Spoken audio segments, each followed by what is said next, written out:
नमस्कार, मैं नीतीश शर्मा और आप देख रहे हैं पंजाब केसरी टीवी। दुनिया के सबसे पुराने लोकतंत्र अमेरिका में हाल ही में चुनाव संपन्न हुए हैं। इस चुनाव में डोनाल्ड ट्रंप ने जीत हासिल की है। 20 जनवरी को ट्रंप का शपथ ग्रहण समारोह होने वाला है। इसके लिए अमेरिका राष्ट्रपति ने कई देशों के प्रमुखों को शपथ ग्रहण समारोह में शामिल होने का न्योता दिया है।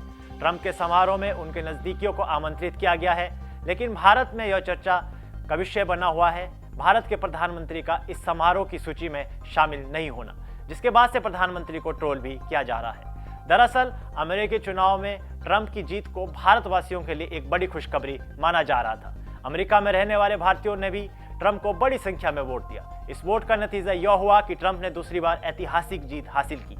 लेकिन शपथ ग्रहण समारोह में भारत के प्रधानमंत्री को अब तक न्योता नहीं मिला है। इस मुद्दे पर प्रधानमंत्री मोदी को सोशल मीडिया पर ट्रोल किया जा रहा है। सोशल मीडिया पर अपने तंज भरे अंदाज के लिए मशहूर नेहा राठौर ने प्रधानमंत्री पर निशाना साधा है। भारत को न्योता मिलने और नहीं मिलने की आधिकारिक रूप से पुष्टि नहीं हुई है, लेकिन अमेरिका में ट्रंप का शपथ ग्रहण समारोह कई मायनों में खास रहने वाला है। ट्रंप ने शपथ ग्रहण समारोह में चीन के राष्ट्रपति को भी न्योता दिया था, लेकिन चीनी राष्ट्रपति ने इस न्योते को अस्वीकार कर दिया है। बता दें कि ट्रंप का इस समारोह में दुनिया भर के नेताओं को बुलाने के पीछे की मंशा यह है कि वैश्विक स्तर पर नेताओं के साथ घनिष्ठ संबंध स्थापित किया जाए। साथ ही इस तरह के न्योतों से ट्रंप दुनिया भर में अपनी स्थिति को मजबूत करना चाहते हैं। वैश्विक नेतृत्व ट्रंप से मिलने के लिए चुनाव के बाद से ही लगातार पहुंच रहा था, जिसमें कनाडा के प्रधानमंत्री जस्टिन ट्रूडो भी शामिल है। अर्जेंटीना के राष्ट्रपति जेवियर माइली को भी राष्ट्रपति चुनाव के साथ निजी मुलाकात की अनुमति दी गई थी। फ्रांस के राष्ट्रपति इमैनुअल मैक्रोन 2024 के चुनाव जीतने के बाद से विदेश में ट्रंप की मेजबानी करने वाले पहले विश्व नेता थे। पेरिस के नोट्रे डेम कैथेड्रल के फिर से खुलने के अवसर पर इटली की प्रधानमंत्री जॉर्जिया मेलोनी, यूक्रेनी राष्ट्रपति व्लादिमीर जेलेंस्की और प्रिंस विलियम भी मौजूद थे। वहीं भारत के विदेश मंत्री एस जयशंकर ने 24 से 29 दिसंबर तक अमेरिका की आधिकारिक यात्रा की थी। यह भारत सरकार का भावी ट्रंप प्रशासन के बीच पहली हाई लेवल पर्सनल बैठक थी। जयशंकर ने शुक्रवार को एक्स पर लिखा था कि वॉल्ट्स के साथ मुलाकात कर बहुत खुशी हुई।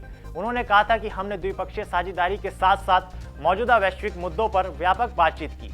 उनके साथ काम करने के लिए उत्साहित हूं और वो लाल किले में स्वतंत्रता दिवस समारोह में भी शामिल हुए थे। लेकिन जयशंकर की इस यात्रा को लेकर भी प्रधानमंत्री मोदी पर निशाना साधा जा रहा है। इस समय भारत और अमेरिका के रिश्ते अपने सबसे बेहतर दौर से गुजर रहे हैं। आज भारत की वैश्विक छवि भी काफी मजबूत है। पिछले कुछ दशकों में भारत ने आर्थिक तरक्की के नए आयाम हासिल किए हैं। रूस यूक्रेन के बीच होने वाले संघर्ष के दौरान जब भारत रूस के साथ मजबूती से खड़ा था, तब भी अमेरिका ने भारत के खिलाफ कोई कड़ी कार्रवाई नहीं की। इस बीच भारत ने अपनी स्वतंत्र रणनीति को भी वैश्विक पटल पर रखा है। बहरहाल इस समय अमेरिका दुनिया की सबसे बड़ी आर्थिक शक्ति है। इस महाशक्ति की नीतियों में होने वाले बदलाव का असर पूरी दुनिया पर देखने को मिलता है। ऐसे में अमेरिका की नीतियां वैश्विक पटल पर आने वाले दिनों में क्या बदलाव लाती है, इस पर सबकी नजर बनी रहेगी। फिलहाल के लिए इस खबर में इतना ही। देश और दुनिया की बड़ी खबरों के लिए देखते रहिए पंजाब केसरी टीवी। हमसे जुड़े रहने के लिए हमारे YouTube चैनल को सब्सक्राइब करें और नई वीडियो की नोटिफिकेशन के लिए बेल आइकॉन को दबाएं।